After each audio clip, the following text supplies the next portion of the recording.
వెల్లుర్తి గ్రామానికి చెందిన సుమన్ అలియా సీమోన్ అనే వ్యక్తి నా దగ్గరికి సమస్యకు వచ్చినాడు.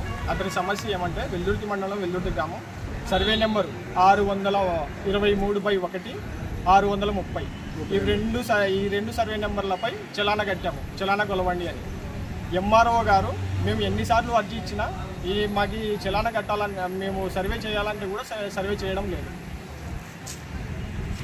ఇప్పుడు మీ సర్వే చేయాలని సుమారుగా నెల రోజులు అవుతుంది. ఇంతవరకు కూడా ఎలాంటి చర్యలు తీసుకోలేదు. నా పేరు నాగమద్దయ్య, లా స్టూడెంట్, సోషల్ యాక్టివిస్ట్గా పనిచేస్తున్నాను. నా దగ్గరికి ఒక వ్యక్తి సమస్య ఉందని వచ్చినాడు. ఆ వ్యక్తి పేరు సుమన్ అలియా సీమోన్, వెల్లుర్తి మండలం వెల్లుర్తి గ్రామానికి చెందిన వ్యక్తి. అతని సమస్య ఏమిటంటే తాలూకా నాగలాపురం మజార వెంకటగిరి గ్రామానికి చెందిన వ్యక్తి కరణం పుల్లయ్య, వైఫ్ ఆఫ్ కరణం కేశవ లక్ష్మమ్మ. 1946లో సుమన్ అలియా సీమోన్ అనే వ్యక్తి మన జయమ్మకు వెల్లుర్తి మండలం వెల్లుర్తి గ్రామం సర్వే నెంబర్లైన 629, 630, 623/1, 632 మొత్తం 1 ఎకరా 19 సెంట్లు 1946లో డోల్ సబ్ రిజిస్టర్ ఆఫీసులో రిజిస్ట్రేషన్ ఇచ్చింది. డాక్యుమెంట్ నెంబరు 443 ఆఫ్ 1946 రిజిస్ట్రేషన్ అయింది. ఇందులో సమస్య ఏమిటంటే 623/1, 632 ఇవి రెండు నాకు సమస్య ఉన్నాయి. దీన్ని కొలిపించమని నా దగ్గరికి సమస్య వచ్చినాడు. నేను దాన్ని చలానా కట్టమని చెప్పినాను. ఈ రెండు సర్వే నెంబర్లకు 26/8/2025 తేదీన చలానా కట్టాడు.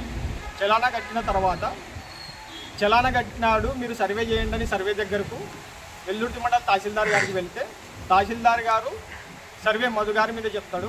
సర్వే గారు వెల్లుర్తి తహసీల్దార్ చంద్రశేఖర్ వర్మ మీద చెప్తున్నారు.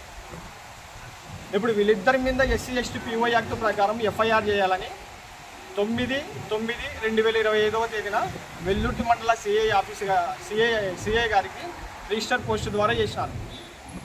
ఆయన కూడా సిఐ గారికి ఎలాంటి రెస్పాన్స్ కాలేదు. మేము 15/9/2025 తేదీన కర్నూలు జిల్లా SP స్పందన కార్యక్రమంలో SP గారికి ఫిర్యాదు చేశాం. అది SP గారు కర్నూలు జిల్లా RDO గారికి రిఫర్ చేశారు. అక్కడ RDO గారు లేరు. అక్కడ 6 చట్టం ప్రకారం అక్కడ ఏదో మీటింగ్ ఉందని వెళ్ళారని చెప్పారు.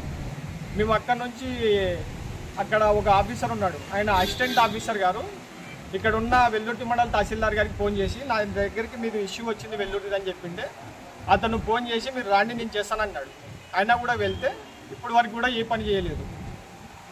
ఇంకొకటి ఏంటంటే మొన్న రీసెంట్గా 24/9/2025 తేదీన వీళ్ళు ఎంత చెప్పినా కానీ నాకు సర్వే చేయకున్నారు. వీళ్ళ మీద SC/ST యాక్ట్ ప్రకారం FIR నమోదు చేయాలని పోలీస్ స్టేషన్కి వెళ్తే అక్కడ కూడా ఫిర్యాదు తీసుకోలేదు.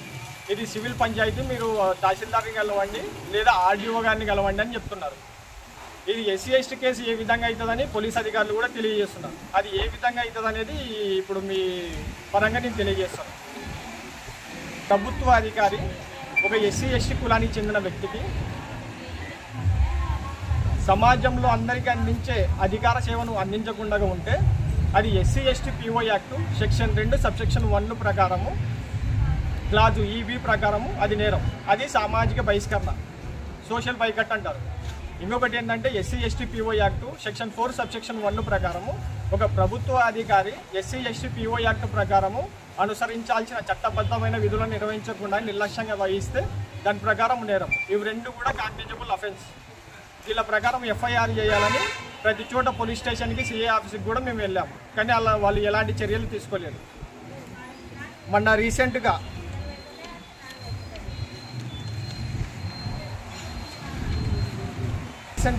ఒక ప్రభుత్వ అధికారిపై FIR చేయాలంటే ముందస్తు అనుమతి కావాలని మనకి CRPC 197 చెప్తుంది. కానీ మొన్న రీసెంట్గా ఒక అలహాబాద్ హైకోర్టు ఏమని ఇచ్చిందంటే ఆర్డరు, ఒక ప్రభుత్వ అధికారిపై ఒక కాగ్నిజబుల్ అఫెన్స్ వచ్చినప్పుడు ఎలాంటి విచారణ లేకుండా FIR చేయాలని అలహాబాద్ హైకోర్టు ఆర్డర్ ఇచ్చింది. ఆ హైకోర్టు ఆర్డర్ కూడా మీకు తెలియజేస్తున్నారు.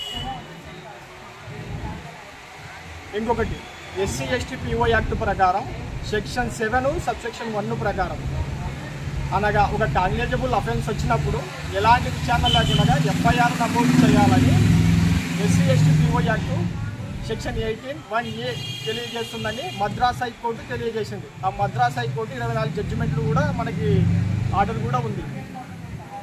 ఒక కాగ్నిజబుల్ అఫెన్స్ అంటే 7 సంవత్సరాల కన్నా బిలో ఉన్న ఒక ఏదైనా కానీ ఒక SC/ST PO యాక్ట్ ప్రకారం నేరం జరిగినప్పుడు ఎలాంటి విచారణ లేకుండా ఎఫ్ఐఆర్ చేయాలి. ఎఫ్ఐఆర్ తర్వాత అసలు కంప్లైంట్ కూడా తీసుకోవడం లేదు. వీరి మీద ఎఫ్ఐఆర్ నమోదు చేయాలని మేము రేపు స్పందన కార్యక్రమంలో కూడా జిల్లా మేజిస్ట్రేట్ కలెక్టర్ గారు కూడా కలవబోతున్నాం.